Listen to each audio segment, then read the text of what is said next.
The brain can also be broken down into 3 embryonic divisions based on the embryonic vesicles in the adult brain. First is the rhomboencephalon, aka the hindbrain. This includes the diencephalon, the metencephalon, as well as the cerebellum. The second embryonic division is the mesencephalon, aka the midbrain. The third division is the prosencephalon, aka the forebrain. This includes both the cerebrum as well as the diencephalon.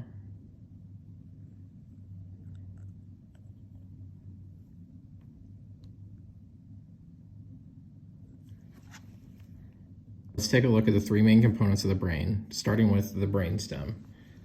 The brainstem is composed of the diencephalon, also known as the medulla oblongata,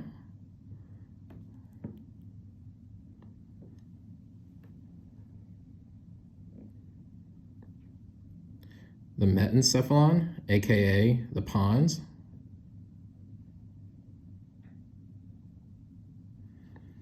the mesencephalon, which includes the tectum and cerebral peduncles,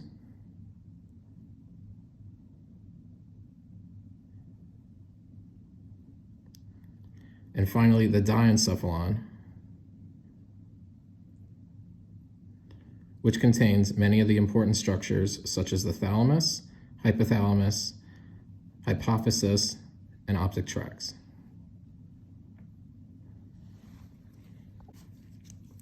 The second division of the brain is the cerebellum.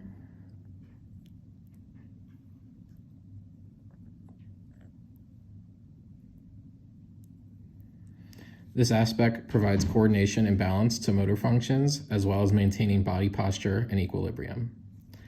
The third division of the brain is the cerebrum.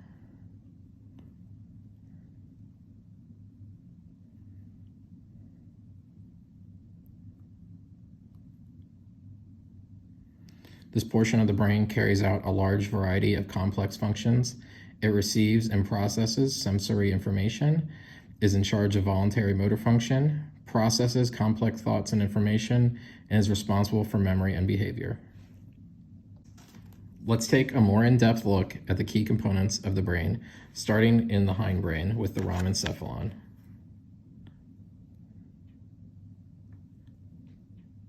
The rhomboencephalon has 3 parts: the diencephalon, the metencephalon, and the cerebellum. Taking a more closer look at the diencephalon, we find the pyramids of the diencephalon on the ventral border. These are the location of the upper motor neurons. Running caudally to the pyramids, we find the decussation of pyramids. This is highly important as it is the location of the crossover of motor fibers. The decussation of pyramids also marks the caudal boundary of the encephalon and the cranial border of the spinal cord.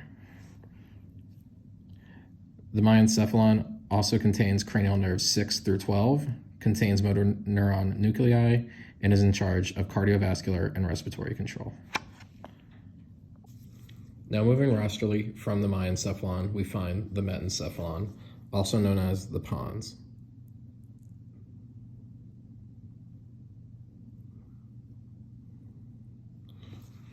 This region contains a portion of cranial nerve 5 and also contains upper motor neuron nuclei.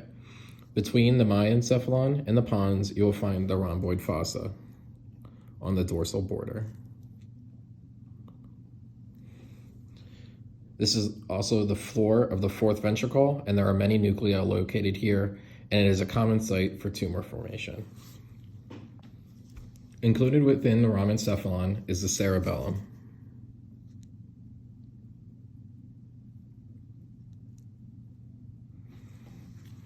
The cerebellum is composed of Arvida, which means tree of life, and is formed by the white matter axons found in the center of the cerebellum.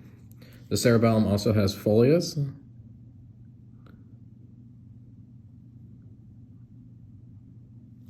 and within the folias are grooves.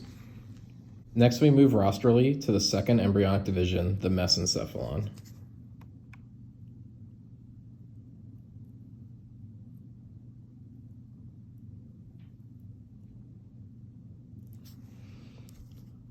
Dorsally in the mesencephalon, we find the tectum. The tectum is made up of rostral colliculi and caudal colliculi.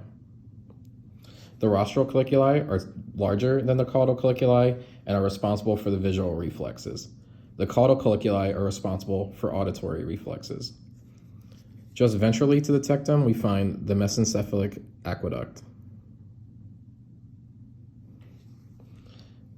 This is a short, narrow tube derived from the neural canal in the midbrain. It connects the third ventricle rostrally with the fourth ventricle caudally. The ventralmost structure of the mesencephalon is the cerebral peduncles.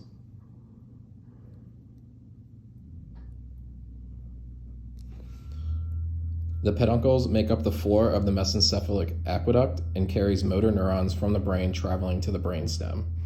The peduncles also contain cranial nerves 3 and 4. The most rostral embryonic division of the brain, the proencephalon, is made up of the telencephalon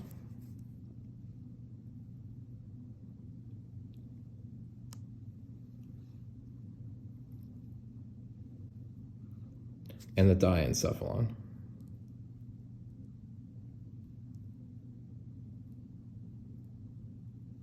The diencephalon consists of many important structures responsible for endocrine function. We can observe the epithalamus, this thin white line. Just ventrally to that, we can see the thalamus.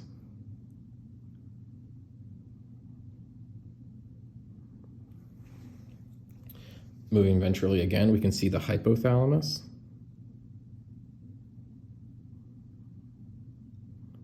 And the most ventral portion of the diencephalon is the hypophysis, aka the pituitary gland. We can also observe the fossa in this basisphenoid bone that contains the hypophysis. This is called the hypophyseal fossa. The hypophysis contains a posterior pituitary known as the neurohypophysis, which uses neural tissue to transport and release hormones from the hypothalamus. The anterior pituitary is known as the adenohypophysis, which uses venous portal vessels to transport and release hormones from the hypothalamus. If we observe a dorsocaudal view of the epithalamus, we can see the pineal gland.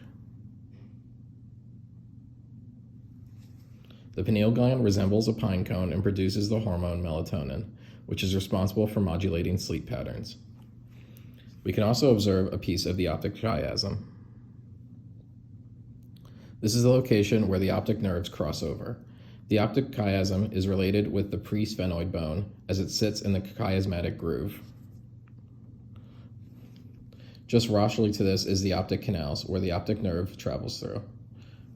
We are not able to see the optic tracts in this cut, but these run caudolaterally from the optic chiasm and carry visual information to the lateral geniculate bodies.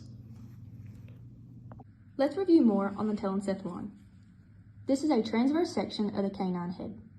The telencephalon is more commonly known as a cerebrum. This is the superficial layer. The gray matter, which is known as the cortex. The white matter,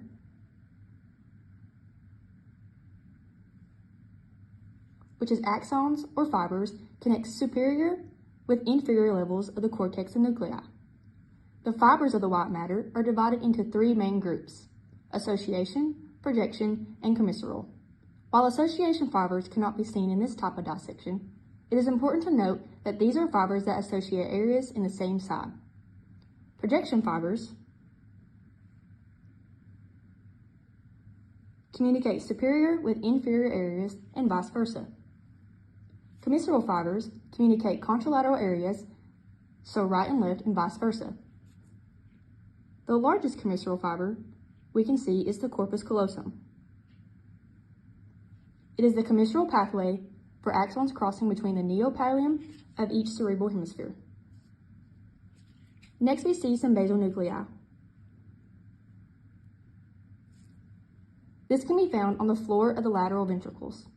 This is a group of subcortical nuclei within the brain responsible mainly for motor control, as well as other roles such as motor learning, executive functions, emotional behaviors, and a role in reward and reinforcement, adaptive behaviors, and habit formation. The Neopallium, also called the isocortex or six-layered cortex, is the cerebral cortex involved in higher-order brain functions as sensory perception, cognition, generation of motor commands, or spatial reasoning. The prefix neo means new. The Neopallium is more evolved in more complex animals. We are viewing a transverse section of the canine head. Each cerebral hemisphere has outward folds called gyri, separated by inward folds called sulci.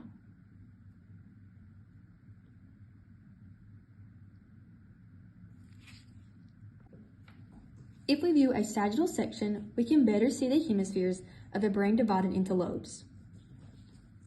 We have occipital, parietal,